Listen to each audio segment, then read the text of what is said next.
భూలోకంలోనే వైకుంఠం చూడాలనుకుంటున్నారా? ఇక్కడే ఉన్నది శ్రీవైకుంఠం. ఈ లీలా విభూతిలోనే.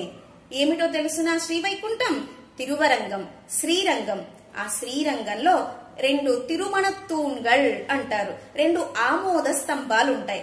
ఆ ఆమోద స్తంభాల మధ్యలో మన రంగనాథుడు పెరియ పెరుమాళ్ ఆదిశేష పర్యంకం మీద శయనించి వేంచేసి ఉంటారు.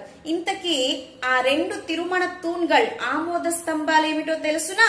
ఒక స్తంభం హ, ఇంకొక స్తంభం రి. హరి అన్నమాట. 2 ఆమోద స్తంభాలను హ అన్న ఒక స్తంభం, రి అని ఒక స్తంభం. హరి. హరి అంటే హరి హరతి పాపాని.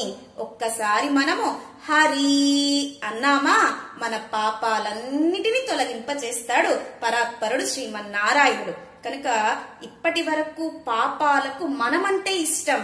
ఎప్పుడైతే హరి అని నామ సంకీర్తన చేశామో ఇప్పుడు పాపాలను మనం రమ్మన్నా రావు, భయపడి పారిపోతాయి. ఎక్కడికి వెళ్ళిపోతాయో తెలిసిన పాపాలు? వానో మరి కడలో తీయగమో. ఆకాశంలోకి వెళ్ళిపోతాయా? సముద్రంలోకి వెళ్ళిపోతాయా? అగ్నిలోకి దూకేస్తాయా? తెలియదట. గప్చిప్పుగా మన నుంచి మన పాపాలు పారిపోతాయి. కనుక హరినామ సంకీర్తన చేద్దామా?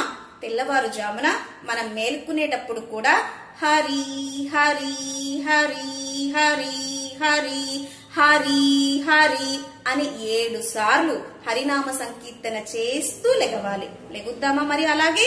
జై శ్రీమన్నారాయణ.